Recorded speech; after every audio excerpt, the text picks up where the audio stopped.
Yeah, Hampton was quite a bit of a butt last night. All antsy. There's a couple horses across the way, so he's all agitated. A couple horses over here. We're in south side of Corvallis, headed for Junction City. Yeah, it's been really crappy weather all day, man. Get up there, guy. Yeah, we've been walking and riding, blowing rain all day long. We're coming up here on Monroe, an old beat-up railroad track. Today it just rained. I left about 10 because I had to go empty the tanks. I got a late start, and it just rained, blowing from the south right at us.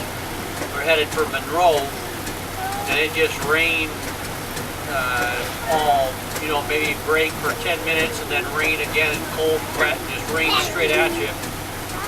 No way to get out of it. And one of the big things that made it slow going was a lot of mud, so finding a way to go with the horse, a lot of mud, and there's already a lot of places with water it's all grass seed here and some winter wheat, and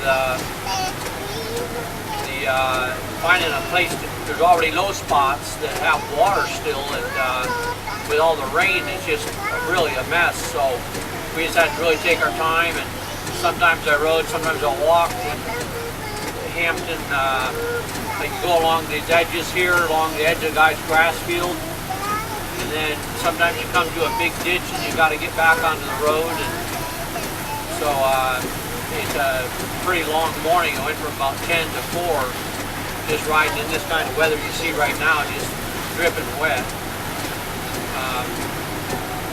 So we're Monroe's about 20 miles from Eugene. So tomorrow we'll be headed. I'll be getting an earlier start. Be headed for Eugene. Try to get in there before it gets dark. Then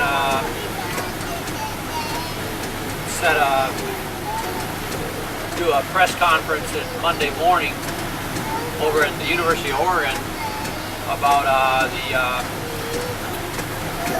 university sponsoring genocide, basically sterilizations of the Aka. And so we gotta take care of that.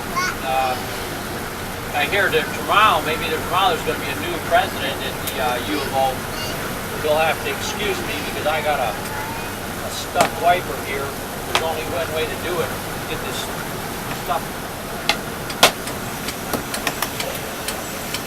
stuck wiper unstuck here. You got to reach out there and shove it with something.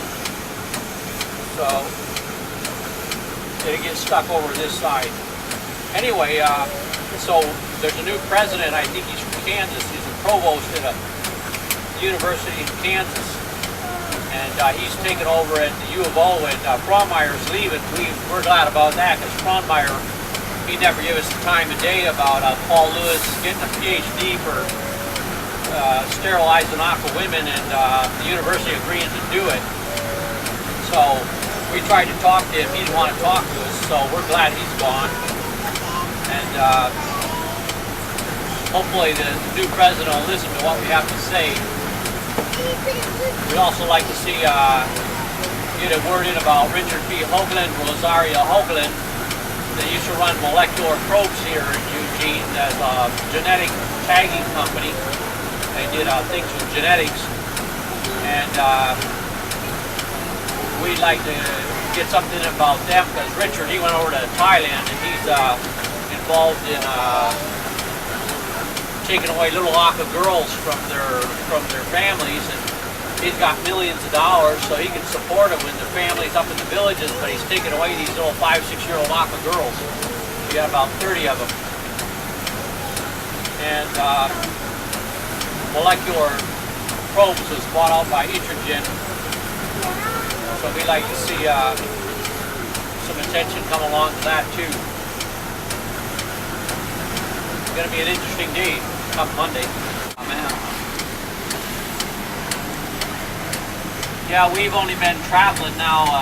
Today's our ninth day, and everywhere I go, talking to people, people that give me rides and stuff, they're out of work. You know, the factory's closed, the sawmill's closed, the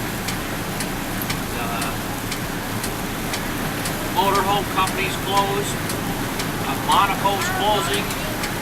So all these people out of work at the same time. Huge numbers of people out of work everywhere I go. You know, everybody I talk to, they're oh yeah, I'll call my husband. He's home. He doesn't have a job. That's what I'm hearing. So it's well, I see a lot of businesses closed. Pretty tough time on people. You know, this trip started out Ride for Freedom about the Aqua people, and everybody needs freedom. In this country, there's a lot of people that are not near as free as they would like to be. And I was in a restaurant, and a guy said, "Why are you trying to help those people overseas in Asia? Right here in America, things are bad enough." Granted, they are, but things are a lot more severe in an Aqua village, and freedom is something everybody wants, not just Americans. So I think it's something people can work on together, because it's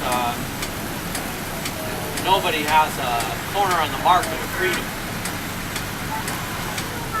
And the Aqua, they want to be left alone, they want to have their land, they want to raise their kids. And in America, people want to have a job and be able to come home at night and feed their family.